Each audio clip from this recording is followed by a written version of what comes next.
Hi everybody, thanks for watching this. I wanted to tell you this is a little time sensitive. Greetings, dear ones. I'm Kryon of Magnetic Service.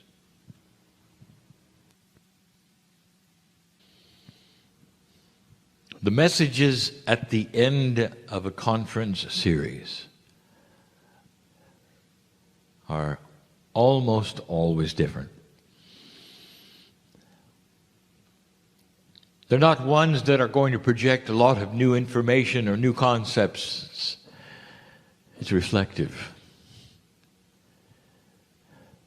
Because there is so much that we'd love to reflect on. Number one, this is not my partner speaking. It's not the man in the chair. It isn't.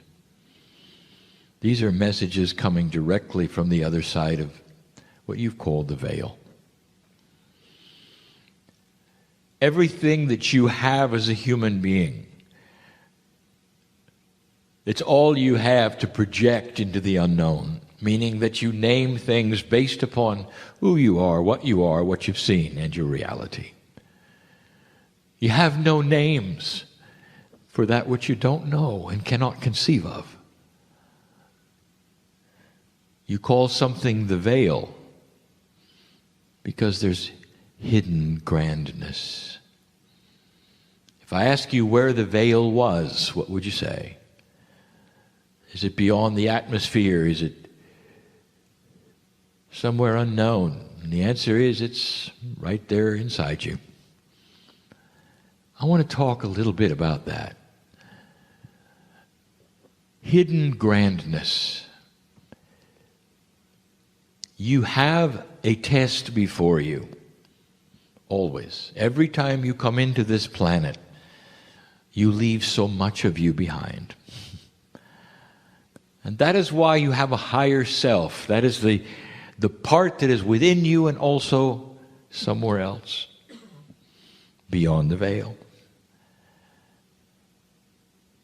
And that part of you which is the creative source that is inside your biology is always then struggling to shake hands with the part that's outside of you.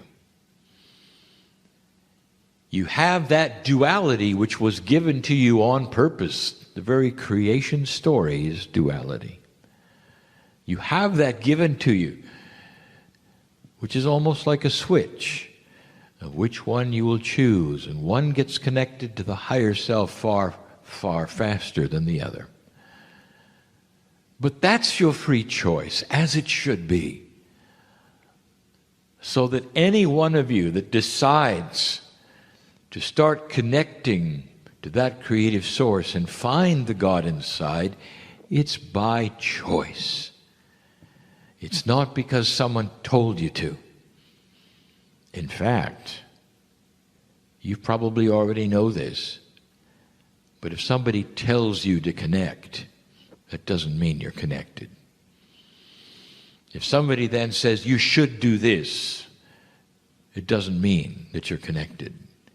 It must be with pure intent of that part of you which loves God. And that is the switch that opens what I will call the rest of the story. There's hidden grandness. Part of the hidden grandness, even of Gaia, even of your reality, will start to open up in the next few generations. And what I mean by that is you're going to see another kind of reality based upon that which you discover. It'll become a time when you look backwards and laugh at what you didn't know. It's that profound. Even right now, old souls are awakening to a new kind of reality in their spirituality, in their everyday lives, and something that was even discussed today, and I'll get there. I want to be reflective. If we could wave some kind of what you call magic wand and take away the veil just for a moment, the first thing you'd do is gasp in wonder of who's sitting in the chairs before me. And the second thing you would do would remember who you are at the soul level when the universe was created yet again. Oh, if I could show and tell you. All of these singularity kinds of perceptions, what I call point source thinking, is all because the human being is limited, but not for long. You think there's one universe. You talk about the Big Bang. You don't understand that there's always been multiverses and that yours is one of many. And that the creation was simply the expansion between membranes, if you want to call that, of dimensionality, which then become creative events making new universes. All of this kind of talk is something you'll discover. And you'll have this as a reference to say, Kryon was telling us something that now is true. It becomes true to you when your own science then comes in line with what I'm telling you. But right now, it's simply a channeler. Channeling an entity giving you information. But dear ones, what I'm telling you is true. Everything that is around you is what you have called multidimensional. Now that's not a word that Kryon made up. And what this means is that there's various layers of reality that you would then accept, even though all the layers are present all the time and you're looking at them all the time, you only accept and believe and live in a few. And there's reasons why this is, because your perception itself, the senses that you have, you call biology, are limited. And they're limited at this point because you simply have not evolved past that limitation. And so there you sit. And in your mind you would say, I see it all. And I say, you see very little. You only see the limited parts. And that's about to change. If the world, if the universe, if the galaxy is multidimensional, why is it that you would believe the biology in your body is so limited? If it's the same stuff of the universe, why do you clamp a lid on it and say it is only this big? Why do you roll your eyes when somebody says, there's more, look, there's more? And you say, oh, show me.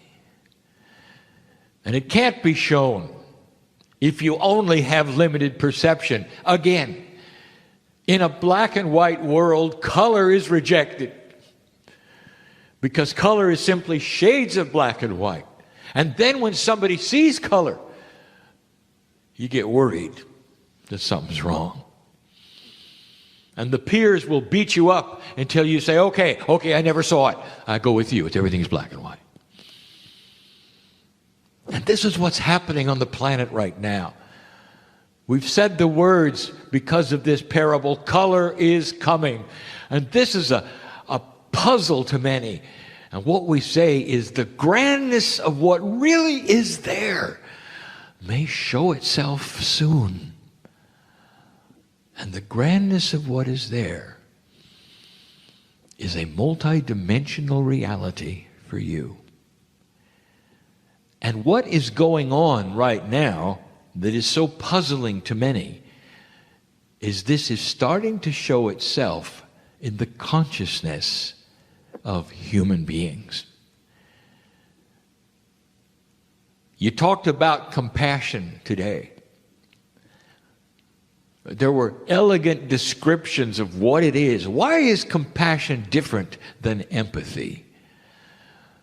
When you see some person in front of you, some beautiful person in front of you,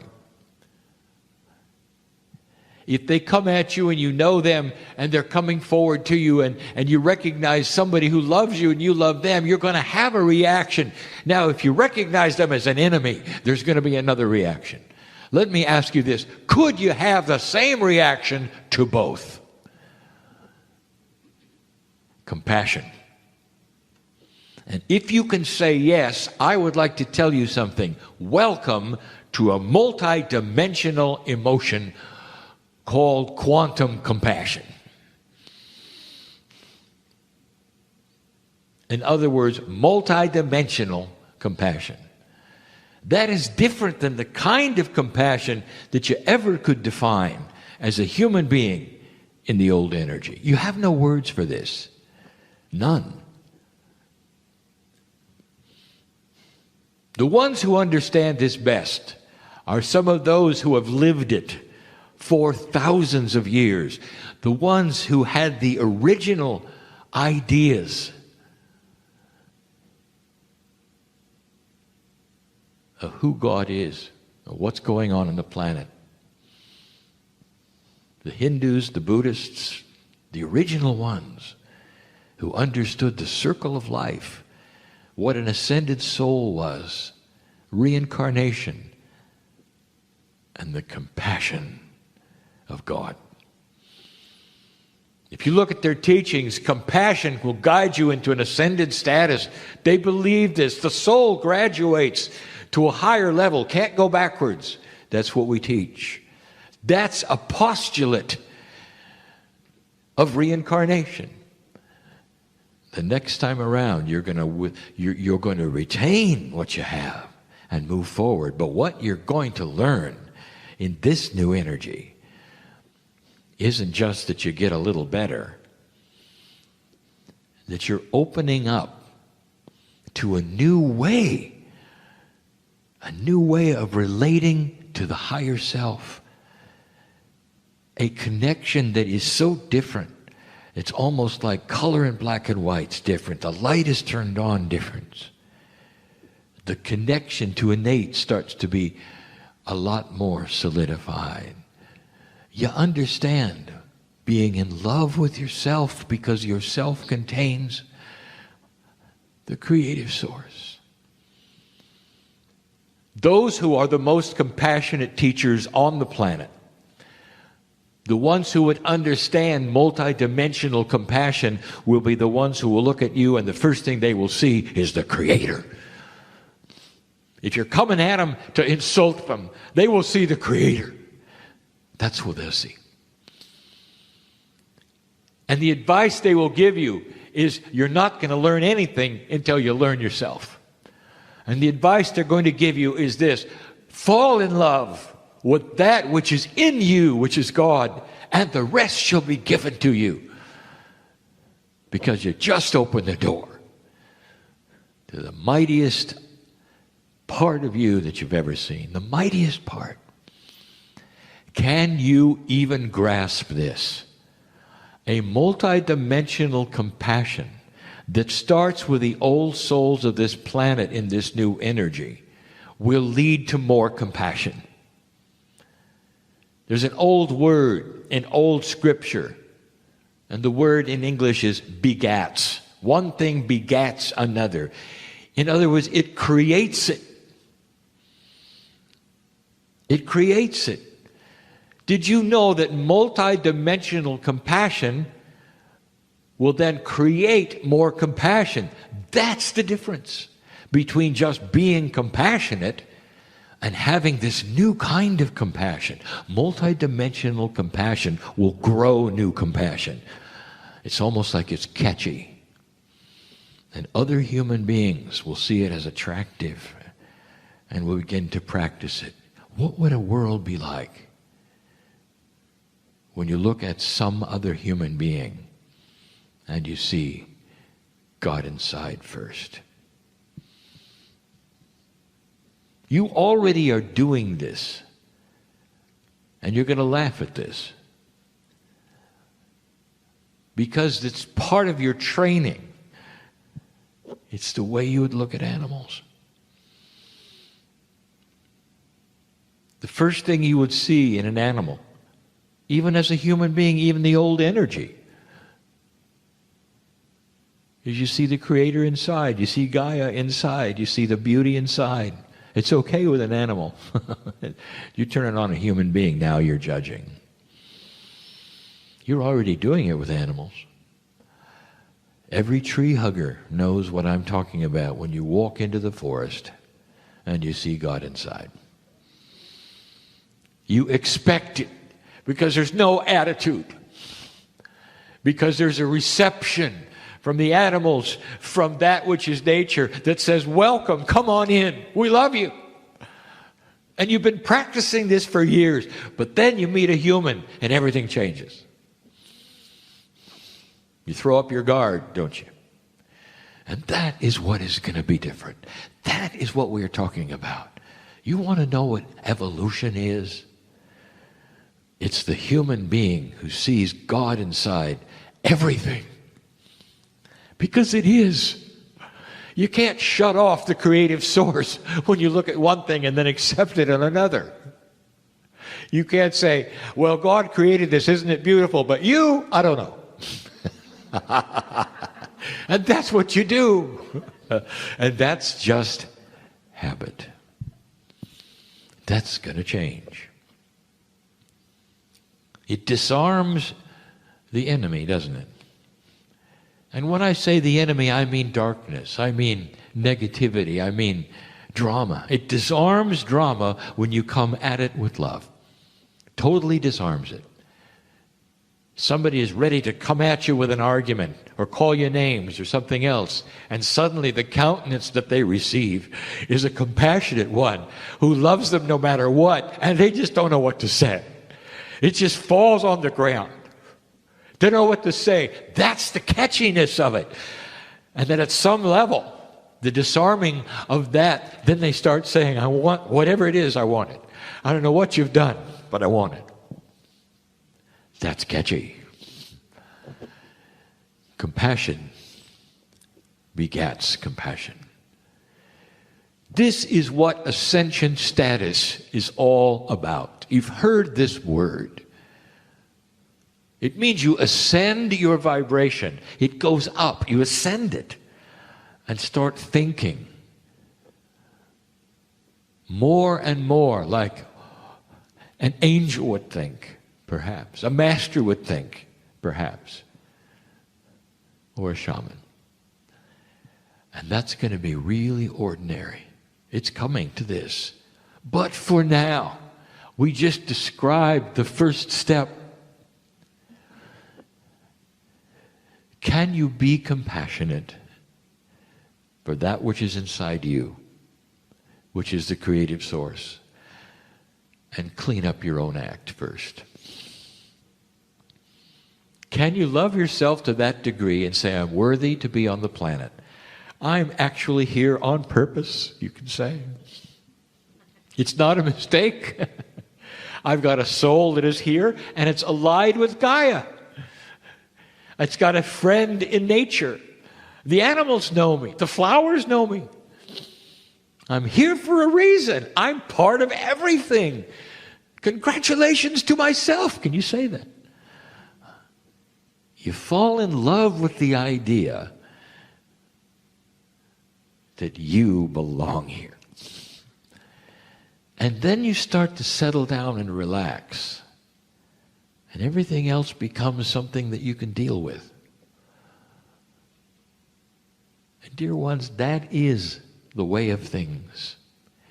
That's what happens when the light is being turned on to a greater truth, a greater grandness. Now, I want you to compare that to some other things you're seeing on the planet right now. Do you see the black and white? Do you see the darkness of consciousness that doesn't see God inside? Now you're starting to see what we talked about for so long, the separation, no more fence sitting, the knife that literally cuts duality so that you can see which side of the fence individuals are on.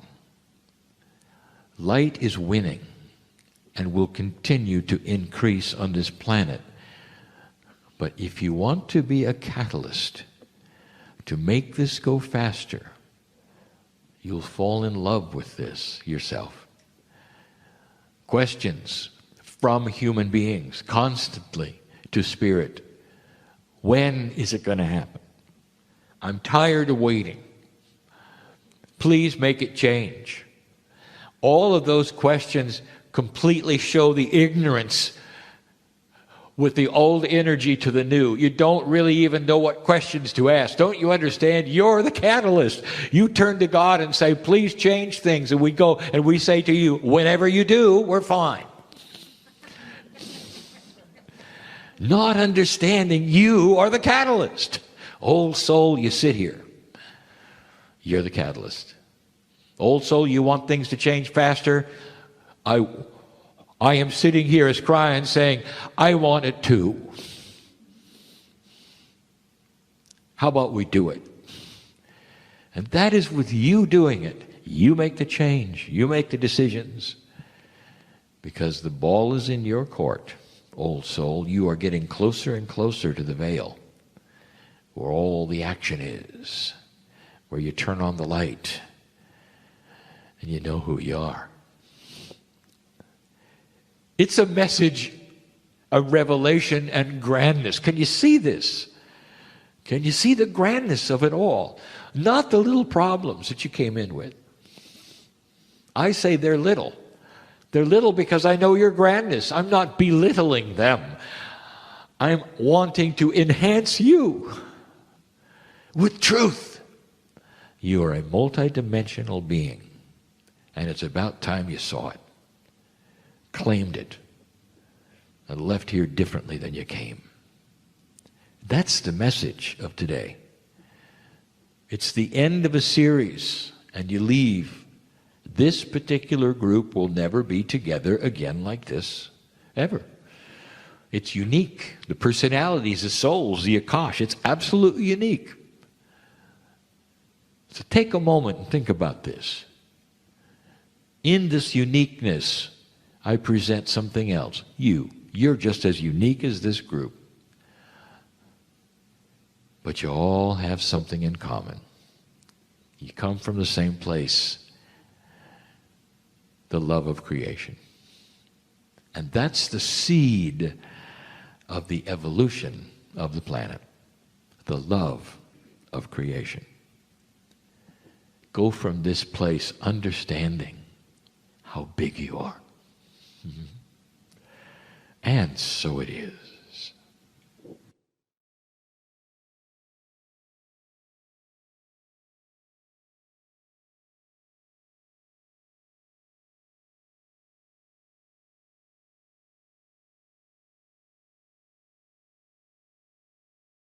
Hi, everybody. Thanks for watching this. I wanted to tell you this is a little time sensitive.